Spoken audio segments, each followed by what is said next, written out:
Hello, everyone. Welcome back. We are continuing our reading of The Science of Getting Rich by Wallace D. Wattles. We are on chapter 9. This is the third and final part of chapter 9. We broke it up into 3 different parts because I was talking a lot, but that is what we do here. We read books. I share my insights, some notes, how I applied it in my life. I share some stories. I keep it real. So if you haven't read any of these books, there's a big playlist of many different books from Neville Goddard, Napoleon Hill, Wallace Wattles. So if you want to listen and have some fun with these books, join the club. We have a lot of fun here. Elsie Lincoln Benedict, How to Get Anything You Want. That was 94 videos. Remember that, y'all? The playlists are there for you on my YouTube. Like and subscribe.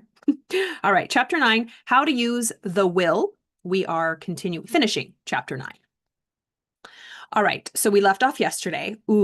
Since belief is all important, it behooves you to guard your thoughts as your beliefs will be shaped to a very great extent by the things you observe and think about. It is important that you focus your attention using the faculty of the will. Here, the will comes into use because by means of your will, you determine the objects of your attention. So we use the faculty of our will, the muscle of our will, to focus on what we want. Are we drifting or are we leading? Are we a victim to our mind? Are we in control of our thoughts? Are we the captain of our fate, the master of our soul? Or are we a victim? Do we just have intrusive thoughts and let any old thing that's happening out here, the news, social media, just dictate how we think and then ultimately how we feel and ultimately how we act and ultimately all the results in our life? Let's take control. Let's take charge. If you want to become rich, you must not make a study of poverty. Things are not brought into being by thinking about their opposites. I need to hear this as I continue to grow and stretch. It's scary. New level, new devil, baby. There's no arrival. I am always growing. I'm always going after a goal. Why? Because I'm crazy? No, because goals are meant to grow. When we are growing into something, they're not to get, because once you get it, you're like, okay, well, that was anticlimactic. I remember when I used to run marathons. The day after I ran, I think my second marathon, I was riding a bike with a friend and I said, I really need to do something. He goes, you just ran a marathon. You just ran a marathon yesterday, a full marathon, your second marathon. And I was like, yeah, you're right. And so it was funny, but it was just, I always want to be working towards something, and it could be learning a new language. It doesn't always have to be physical, painful things. But when I am focused on something, it gets me out of bed in the morning. And as a therapist who works with clients, that's the number one thing, especially insurance companies want to see. What is the goal? What is the goal of therapy? You don't just sign up for a therapist and you can pay your copay and your insurance companies let you go into therapy and chit chat and be best friends and spill the tea with your therapist. No, you have to have goals. What are you working towards? What are you working towards? You are brought into therapy because there is an issue. There's something that is happening in your life, inside or outside, or both, that is causing you psychological pain. And it needs to be remedied, right? We don't want to live there in psychological pain or disorder. And it's natural and it's human, but what's the goal of treatment? What is the treatment goal? To reduce the level of intrusive thoughts, to reduce the amount of panic attacks we have in a week. Remember, our biology, our physiology, our body is just an expression of our psychology.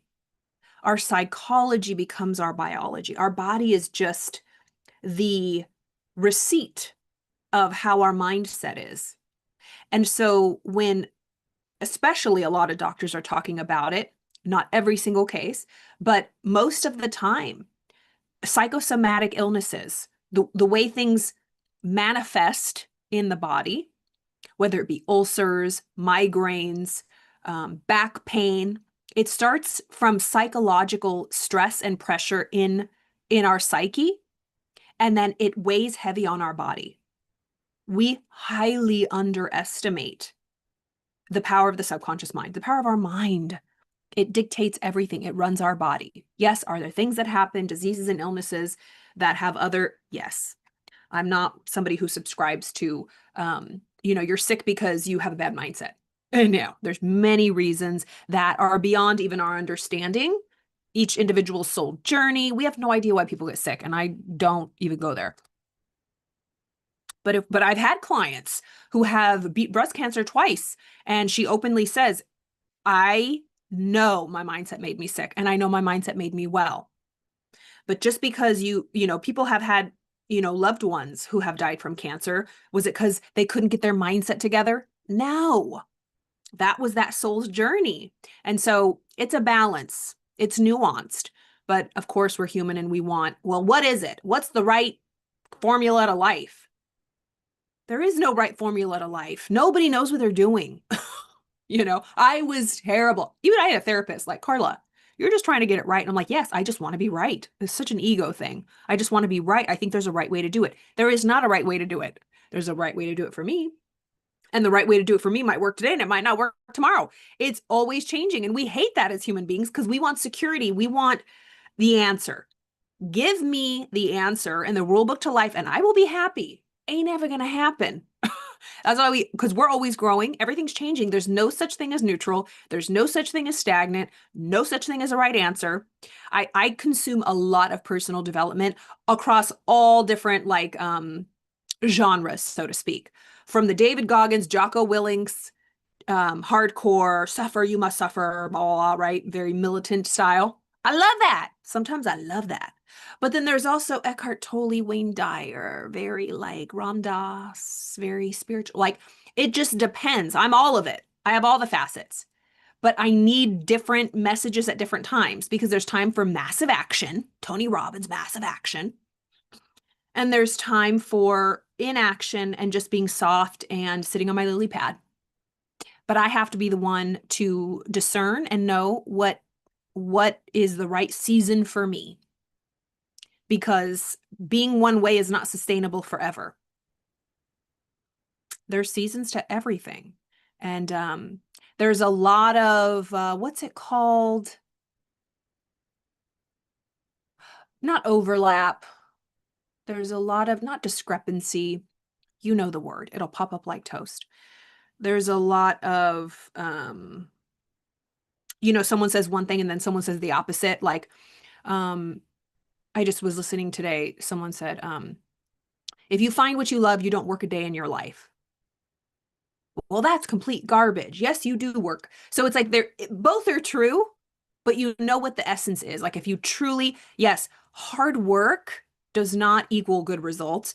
But I think they're talking about like that inner work when you really exert your full creative capacity, like the good work is different than hard work for someone else. Like, but when you are totally giving your gifts of service and, putting it all out on the table, all out on the floor, on the court, on the line, in the arena, it feels good to work hard. But then don't work hard. You shouldn't work hard. That's not right either. It's like, okay, relax. What else? Something else I heard. Anyways, there's a lot of examples of like, well, I thought I was supposed to like work really hard, but then someone's telling me that I should just be and not do so much and then do and be. It's both. It's everything. You have to be the one that knows what's going to work for you. And people think, and this is what kills me, thought leaders, coaches, teachers, business people, athletes, like they find a way that works for them. And beautiful. And that inspires other people, but it might not work for everybody. You have to be the one to know what works for you. And there is no one way. You have to suffer. I don't believe you have to suffer. I believe there is pain involved, discomfort rather. Sometimes it's painful. Most times it's painful because it's just, it's a lot of resistance. I've learned my biggest lessons from being in such pain, hitting rock bottom. I've shared the example before about Mel Robbins. Love Mel Robbins. 5-second rule, 5, 4, 3, 2, 1. Let them, all that stuff. But I remember I was definitely triggered by a post she had posted, and so were a lot of people who are in recovery. I think she posted like, you don't hate yourself into recovery. You don't hate yourself sober, basically. Like, you're not going to heal hating yourself. It's like, girl, number one, have you ever been an addict? Because that's exactly what drives you to get sober. You hate yourself so badly. You are like in your lowest of low, self-loathing, shameful, darkest moment to get your ass up. you don't love yourself. An addict don't love themselves. That's why they acting like that. So you just all the people in the comments, I didn't comment, but because everybody else was doing it for me. But like, girl, number one, have you ever been an alcoholic? Have you ever gotten sober? Like, why are you saying such a blanket statement with such conviction and, surety? Because that's not one addict said, no one ever. I loved myself into sobriety. Yeah, that could have been a part of the journey, but you get sober because you hit rock bottom and you're in so much pain and you hate yourself. And that is the characteristics of addiction, right? So God bless Mel Robbins, but and I'm sure she meant well. And if I had that conversation with her, whatever. But people just believe whatever anybody says, because what if an addict did see that? I'm like, I need to love myself. Maybe it would work for them. Maybe I'm totally wrong. Whatever. I don't care if I'm wrong, but it was just triggering because that wasn't my experience or anybody else that I know that has been in recovery and has gotten sober. And then I think I love her. I really do love her. But she said, it was her and maybe somebody else also that were saying, this is where most people get it wrong. When you have a vision board and you want to run a marathon, you're not going to put the celebration and the crossing the finish line. That's not what's going to get you over. What's going to get you is doing the hard work, putting that early alarm clock, putting the bandaging your wounds, what? Those painful reminders of what I have to do ain't gonna motivate me to get across that finish line. I've ran 3 full marathons. What I envisioned to get me across was the finish line, was the celebratory drinks and food. Like, that's what got me up when the moon was still up to go run my 20 miles. Like, not the early alarm clock and seeing someone wake up at dawn. Like, I know that's what I have to do to get to that. But I was like, girl, have you ever ran a marathon? I don't think she has. So it just killed me that, like, I know what she means, but that is not the lived experience. Maybe it is for other people, but I've ran 3 full marathons, and trust me, and my friend Molly Croker, she did a full Ironman. All she kept saying was she kept hearing the announcer, Molly Croker, you are an Ironman. Like, that's what got her across the finish line, not thinking about all she had to do. You would quit. Woof. Anyways, I say all that to say, not to point out Mel Robbins, because again, I love her, but many people do. And it's meant very well meant, but and it's up to us to discern, when we hear something, we don't agree with it. We don't have to hate the person or like demonize them. It's just like, I don't agree with that. Thank you for sharing. Bye-bye. And then of course, maybe sometimes call people out when what they're saying is absolutely not true. And, for anybody, maybe accept them. But at the end of the day, people are adults and they're going to do what they want to do. And, a lot of people have microphones and we live in a free country, at least here. Anywho, so not everything. That was the longest sidetrack of, there is no right answer to this game called life. There's no one way. People can say you have to get up early in the morning and have a morning routine. Like, that works for me. I know that works for me. That is my truth. It doesn't work for everybody. And I don't go and tell everybody they need to do that. I just say, hey, look, I'm just going to teach you what works for me. And then I attract clients that are like me. And so that's the truth for us. Like, birds of a feather flock together. But you don't need to make other people wrong for you to be right. You don't need to poo-poo and shit on other people's way of being to like elevate yours. Like, I can't stand when people do that, when they crap on someone else's theory or poke holes in someone else's theory to make theirs look better. When, if that person has a following and a platform and their heart is in the right place and people are, benefiting, live and let live, man. Like, where is your attitude? Like, that, talk about a negative mental attitude. It's called tolerance, knowing that there's more than one way. But again, it goes back to our pea brains of feeling like, well, this is the right way. You see it with religion all the time. The lack of ability to see other perspectives. You see it in politics all the time. The inability to understand someone's point of view. You don't got to agree with it, and you don't got to go to lunch with them. But like, I can see how they believe that. And you love them. You don't have to hate them or demonize them or, convert them to your way. Everybody's different.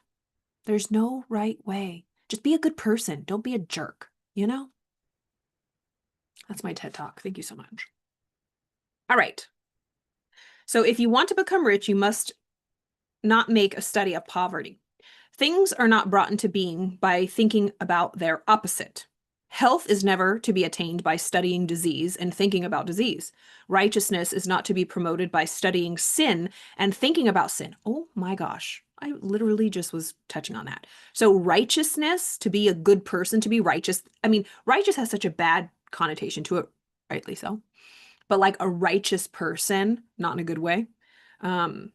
They study the sins of others so that they could be more right.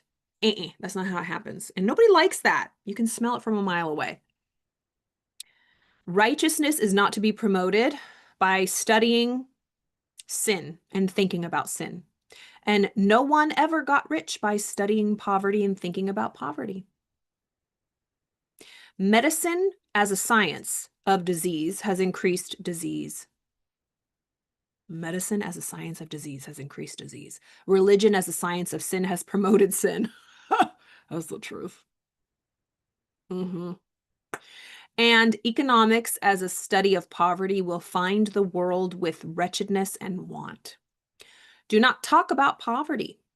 Do not investigate it or concern yourself with it. Never mind what its causes are. You have nothing to do with them. What concerns you is the cure. That's the problem. We feel that if we are not focused on the problem, we are ignorant, we are being irresponsible, and we are not helping. Yeah, I hold back my opinions on a lot of things because it's like in my opinion, there's not enough people that are solution focused. When there's a fire, our human brains, we are obsessed with drama. Look at the fear mongering as tale as old as time. Look at social media. Look at the tabloids. Look at soap operas. Look at your family chat, right? It's like people are obsessed with drama, with trauma, with pain. And I don't blame us because it's like it captures us and we want to protect ourselves. But when there's a fire, metaphorically, it takes no energy, attention, effort, or focus to scream fire, to tweet out fire, to tell everyone how bad the fire is. We know that. Where's the water buckets, people? But that's quiet. And that's not focused on the fire. That's focused on the solution. It's focused on the wells. It's focused on the water. It's focused on getting this. But people need to know there's a fire. We know there's a fire. We're very aware there's fires, very aware. But are we aware of all the solutions? Are we aware of where all the wells are, metaphorically, to put out said fire, right? Are we solution focused? But that is not sexy. That's not cool. And that's not what gets the headlines, you know? All right. So don't talk about poverty. And then people will say, how dare you not talk about poverty? But like, how, poor people can't help poor people. Poor people can't help poor people. Sick people can't help sick people. But again, it's so programmed to us that we, well, if they're suffering, who are you to be healthy and happy and wealthy? How dare you? Think about your own life. Who are you motivated, inspired by? I think about the addiction world. Like, if there wasn't anybody who had successfully gotten to the other side of sobriety and a healthy, happy life and healthy coping, where would we be? Where would I be? My God, dead? Seriously, So focus on the solution, focus on sobriety, not addiction. And with that said, even in every community, like in certain rooms, like recovery rooms, like there are rooms and meetings where people just focus on the addiction. And unfortunately, it turns a lot of people away. What does it say? They tell their like war stories and like just romanticize, glorify the days of, usage and all of that. But if that works for someone, it works for someone because it's an identity. But like, yeah, anyways. Okay. Do not spend your time in charitable work or charity movements. Read that. Do not spend your time in charitable work or charity movements. All charity only tends to perpetuate the wretchedness and aims to eradicate. Ooh, that is quite the hot button, Mr. Waddles. Don't spend your time in charitable work or charity movements. All charity only tends to perpetuate the wretchedness and aims to eradicate. There's truth to that. And so what do? Why don't we use that money to educate people instead of giving them charity, giving them tools? It's like instead of giving people fish, give them fishing lines or hooks and teach them how to fish so they don't need your charity. I do not say that you should be hard-hearted or unkind and refuse to hear the cry of need. But you must not try to eradicate poverty in any of the conventional ways. There you go, he answered the question. But poverty behind you, put poverty behind you, put all that pertains to it behind you, and make good. You cannot hold the mental image which is necessary to make you rich if you fill your mind with pictures of poverty. Do not read books or papers which have accounts of the wretchedness of the tenement dwellers or of the horrors of child labor. Do not read anything which fills your mind with gloomy images of want and suffering. You cannot help the poor in the least by knowing about these things. The widespread knowledge of the circumstances of the poor does not tend at all to do away with poverty. What tends to do away with poverty is not the getting of pictures of poverty into your mind, but getting pictures of wealth into your mind of the poor. You are not deserting the poor in their misery when you refuse to allow your mind to be filled with pictures of that misery. Yeah. You're not deserting the poor in their misery when you refuse to allow your mind to be filled with pictures of that misery. Neville Goddard talks a lot about that. If you know someone, just let's put it on an individual level. If you have a family member that's sick, don't picture them sick, picture them well, and do all you can to help them, right? So that's what he's saying. If you see somebody who's poor and begging for money, see them as like Jesus, totally healthy and happy and rich and wealthy, and give them a resource, right?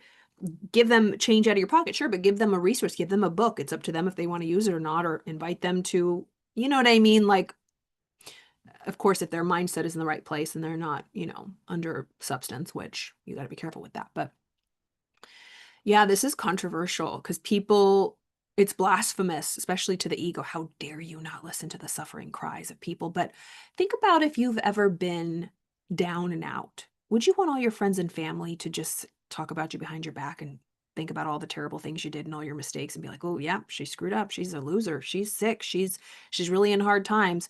Or would you want them to picture you and pray for you in good times and see you and picture you in your health and happiness and walking strong and getting your job back and, getting your health back? Yeah. Are they leaving you in your misery? No, they're just seeing you in a healthy way, a healed way. They're not reinforcing and giving power to the story of your sickness. We're not in denial. We understand, right? It's like if somebody gets a diagnosis, accept it, do all you can, and pray and focus on the good. Again, the client that I worked with that beat breast cancer twice, she did that. She would imagine, oh, she's so great. She would just imagine herself totally happy and just like bathing in the sun, and picture she's in Hawaii, right? It's like, sounds cheesy, but like they talk about that in the movie The Secret too, years ago. God, I can't believe it's been almost 20 years. But that woman, that man who was in the plane accident, Dr. Joe Dispenza, hello, when he got T-boned on his bike.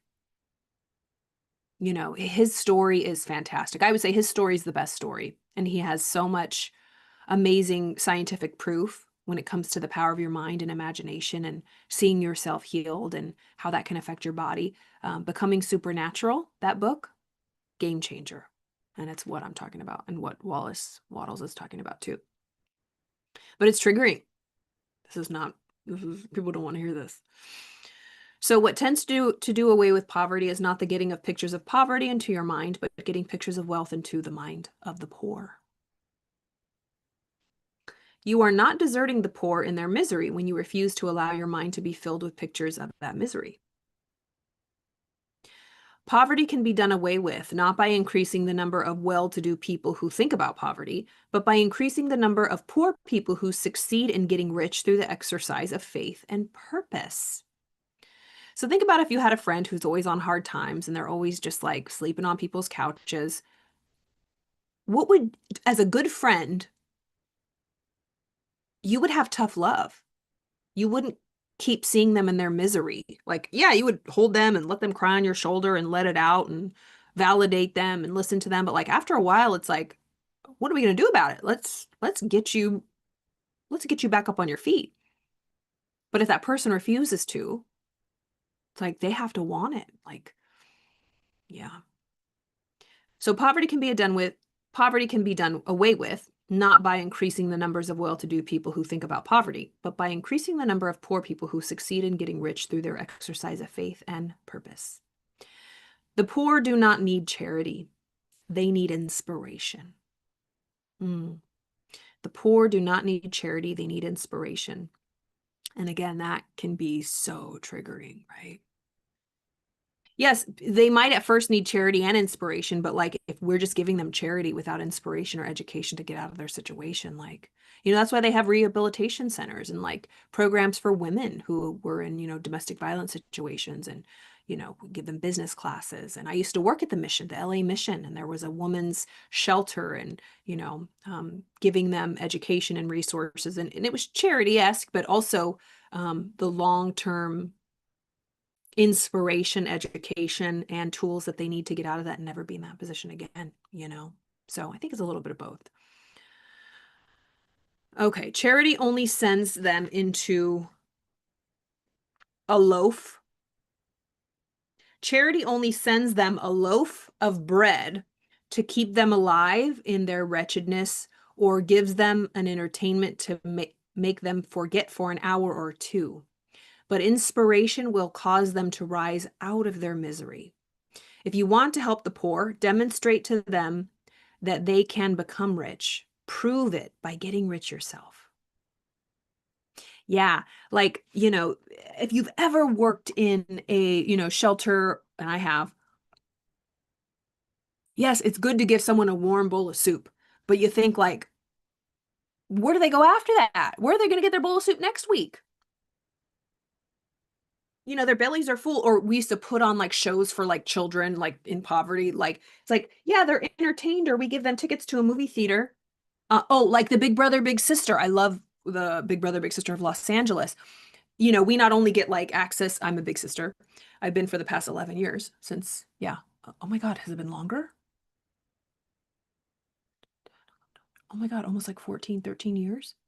Long time. Anyways, charity aspect, giving us tickets to like Lakers games, Clippers games, movie theaters, bowling alleys, like they would, to these children who would normally have access to these kind of events, and education, workshops, college prep, like support to help them. It's both and. Because if there was not that element and we were just, giving them free baskets of toys and sending them to movies, what are they going to do with that? They're going to have fun for a day, but then,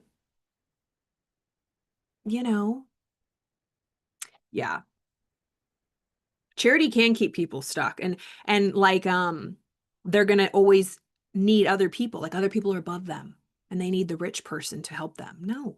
Let's teach them how to get rich themselves. Again, it says, charity will give a loaf of bread to keep them alive in their wretchedness, or give them an entertainment to make them forget for an hour or two. But inspiration will cause them to rise out of their misery. If you want to help the poor, demonstrate to them they can be rich themselves. Prove by getting rich yourself. Get rich. This is the best way that you can help the poor. The only way in which poverty will ever be banished from this world is by getting a large and consistently increasing number of people to practice the teachings of this book. People must be taught to become rich by creation, not by competition. Every person who becomes rich by competition kicks down the ladder by which he or she rises and keeps others down. Let's read that again. Every person who becomes rich by competition kicks down the ladder by which he or she rose and keeps others down. But the person who gets rich by creation opens a way for thousands to follow and inspires them to do so. You are not showing hardness of heart. You are not showing hardness of heart or any unfeeling disposition when you refuse to pity poverty or to think or talk about it or to listen to those who do talk about it.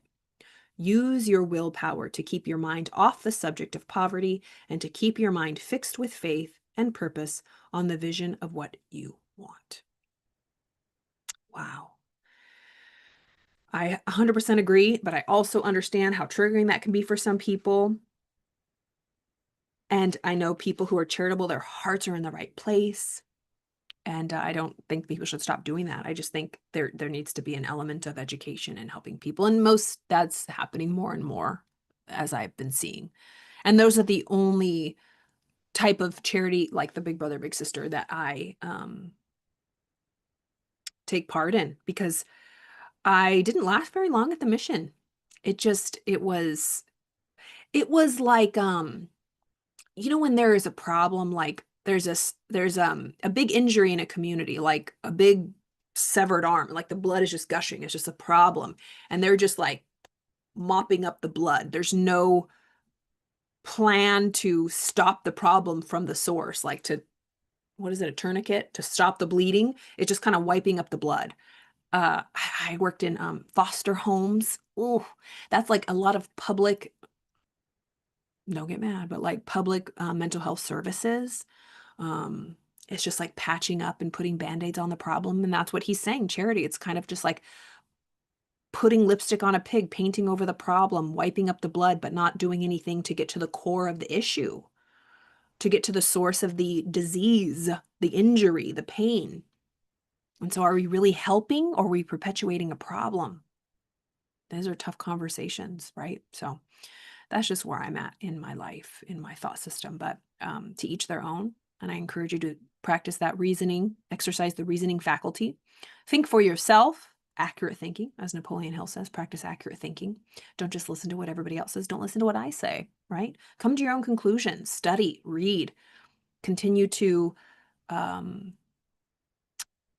deepen your philosophy of life. What is your philosophy of life? I work on mine every single day. And you don't have to share it with everybody. Like, yeah, there's things that they're private and personal. I just wouldn't talk about. I don't care if anybody agrees with me. I'm not trying to convert people. I don't need people in numbers to agree with me to have confidence in my perspective. Okay? So have confidence in yourself. Study yourself. Remember your power. All right, that was chapter 9. We'll continue with chapter 10 tomorrow. I hope you're enjoying that. Again, all of the previous videos and recordings are on my playlists. That one is under Think and Grow Rich, the Science of Getting Rich 2025 playlist. There's many other playlists. Again, enjoy those. Thank you for your love and support. I'm grateful for each and every one of you. Yeah, it's so lovely to see just even one more follow. Ding, one more follow. It's just so special. So thank you all for your comments. Any questions you have, all of the information to work with me is below. I have a lot of cool new offerings. Let me know if you have any questions, and I'll see you tomorrow.